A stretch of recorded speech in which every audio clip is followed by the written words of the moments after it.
welcome to a new video. It's Allison. Today I'm doing another book tag, and this one I'm really excited about because it's fall themed. It's called It's Finally Fall book tag, and I saw it on Megan's Reading Revelations. She's a booktuber that I started following recently, and she actually subscribed to my channel like it was a few weeks ago, but she was like my third or fourth subscriber, which I thought was really sweet of her. So I saw her do this tag just yesterday, I think, and it looks super fun, so I thought I would give it a shot. I already went and read all of the prompts because I decided that I am too scatterbrained to try to do book tags without having selected books for the prompts already, because I literally waste so much time just staring at my bookshelves and I can't concentrate. So I went ahead and picked out all of my answers for all of the prompts. So hopefully that will make this video go a little bit smoother than my other tags have gone in the past, and hopefully a little bit more fun because I actually know what I'm talking about. So I'm just going to get started because it's kind of a long one. The first prompt is, in fall the air is crisp and clear. Name a book with a vivid setting.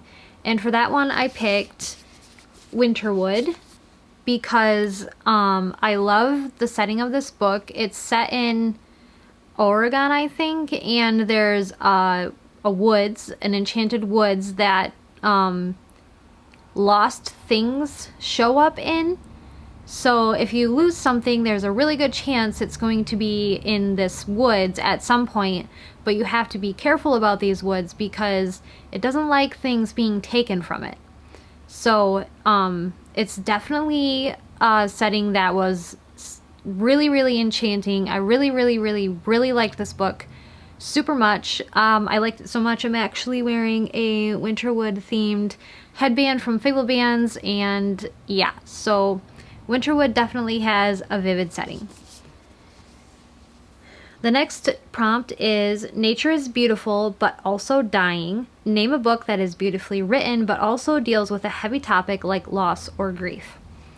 So for this one I went with Red Rising because Pierce Brown is a flipping genius with words. His writing is some of the absolute best writing I have ever read in my entire life.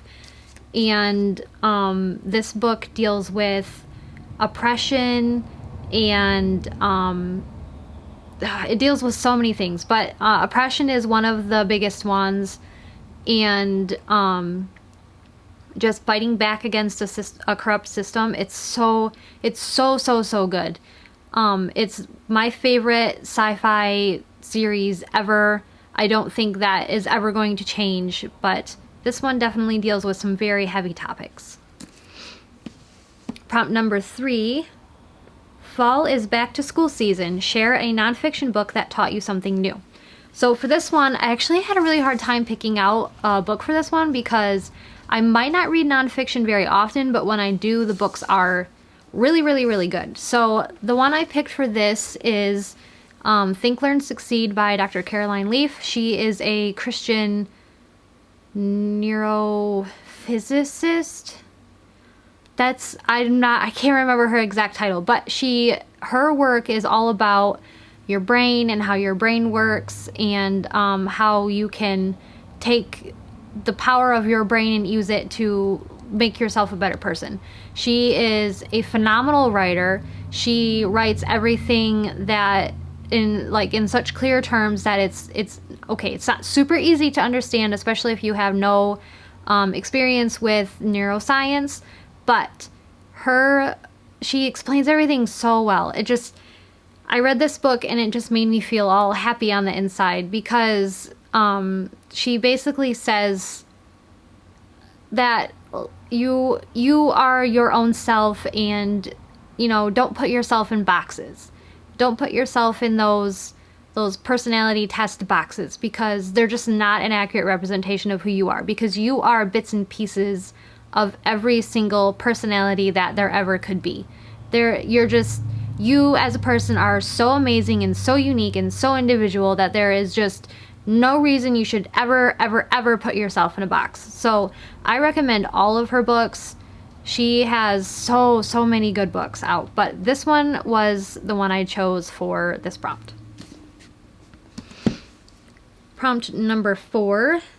In order to keep warm, it's good to spend time with people we love. Name a fictional family, household, or friend group that you'd like to be a part of.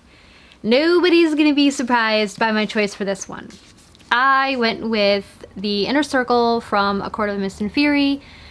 I would so love to be part of the Inner Circle. I feel like it would be so much fun. I mean, minus like the dangerous, death-defying things that you have to do if you're part of that group, but I mean, who doesn't want to be part of the Inner Circle?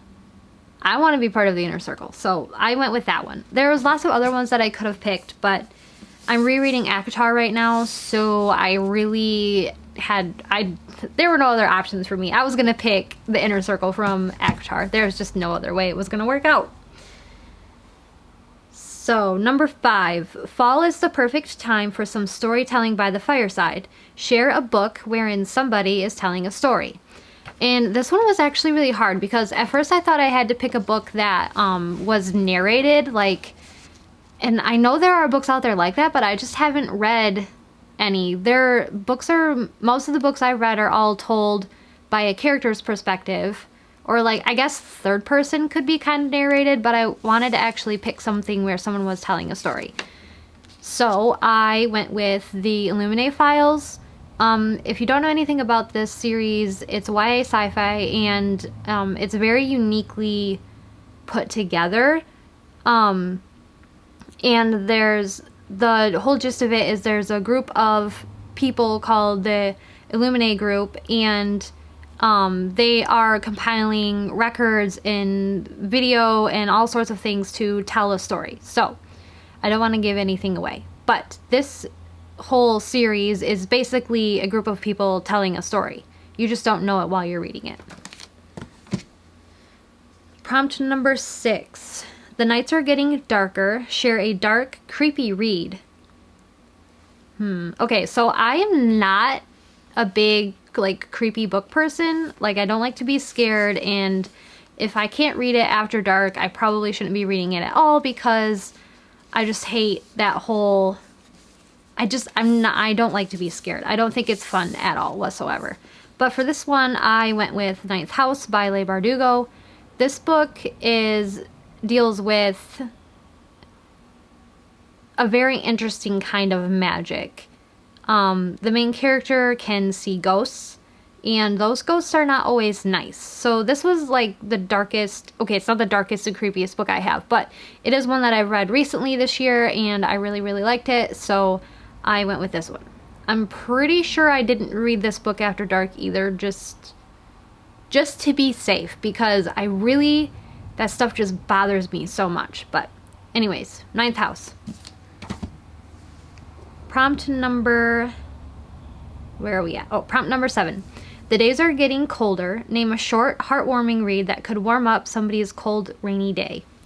So this one was kind of hard because I do not read hardly any contemporary. If I get even close to contemporary, it's always a contemporary, fantasy or contemporary sci-fi, and I guess historical fiction is kind of as close to contemporary as you can get, which is why I ended up picking The Lost Book of the Grail. It is a historical fiction about an older gentleman who lives in some backwater town in England, and he's a professor, and he loves history, and he hates everything technology, and this young American shows up to turn all of his beloved manuscripts and scrolls into digital things for people all around the world to look at for free. And it starts out as an enemies to lovers because they're at odds with each other, but it ends up being super, super cute. And I really, really like the romance and the mystery. This was just such a super cute book. This is probably as close to heartwarming as I can get on my shelves. Prompt number 8. Fall returns every year. Name an old favorite you'd like to return to soon.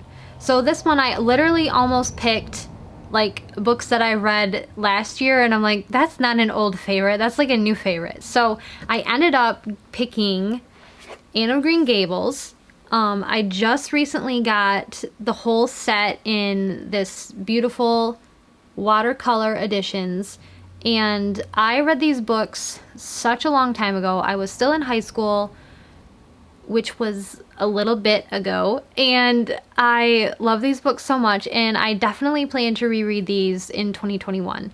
2021 is going to be Allison's year of rereading all of the books because I don't plan to buy that many new ones. Next year, I have goals for next year. But anyways, that's aside from the point. So Anne of Green Gables is definitely a series I want to get back to. I love this series so much, and I read it when I was in high school, so I can't wait to see what my adult self thinks of it. So definitely looking forward to that one. Okay, prompt number 9. Fall is the perfect time for cozy reading nights. Share your favorite cozy reading accessories. And I have just a few things. The first thing that I have is I like to put on an ambient video on YouTube, and I'm usually leaning more towards the Harry Potter ones. I also like Galaxy ones if I'm reading like a sci-fi book, but I definitely usually go with the Slytherin Common Room videos. I love them. They're so nice. And then after I get my video picked out, I always have a candle. This is just one of my candles. I like to light candles, especially in the fall. I don't really light candles that much in the spring and the summer just because like it's usually pretty light. But in the fall, in the winter, it's rainy and cloudy, and just I love the coziness of a candle. So I light a candle. And then I always make sure I have a freshly brewed cup of hot coffee. And yes, I drink it in a Yeti because it takes me like an hour and a half to drink a cup of coffee. And if I did that in a regular mug, it just would be stone cold and yucky. We don't have a microwave, so I have to put it in my Yeti so that it stays hot long enough. And then the last thing that I need, not the last thing, one of the other things that I need is a blanket. I always read books with a blanket, even in the middle of the summer, because for some reason my feet are always cold. It could be 90 degrees outside and Allison's feet are cold. That's just how it is. But I love reading with this one. I got this one from Kohl's. It's got cats all over it, which I think is perfect. And then last but not least, my favorite reading accessory is a book. You can't have a good reading night without a book. Okay, and then let's see. The last prompt. The colorful leaves are piling up on the ground. Show us a pile of fall-colored spines. And I just so happen to have a few books that have fall colors on them. Okay, so I know like when I think of fall, I think of like browns and greens and yellows and oranges and reds, but I don't have a lot of like green and brown books. So you're getting a stack of mostly all orange and red books. Here's my stack. So yeah, I was hoping my books I picked out for my prompts would all be fall colored, but they're not. So I went and picked out, these ones. They're super fall colors. I really think they're pretty. I might put them all back on my shelf like this for a few days because I think they're really pretty. And it's like free decorating. You don't have to buy anything. You just move your books around and you can have a fall themed bookshelf. Super fun. Okay, so that is it for the It's Finally Fall book tag. If you guys want to do this tag, I would love to see your answers. I think this is so much fun. I love all things fall. It's my favorite season of the entire year, except for Christmas. I do like Christmas, but I love fall. It feels like things start slowing down in the fall, and it's cooler, and I can cozy up and everything. Thanks so much for watching, guys. I hope you guys have a wonderful day, and I will see you in the next video. Bye!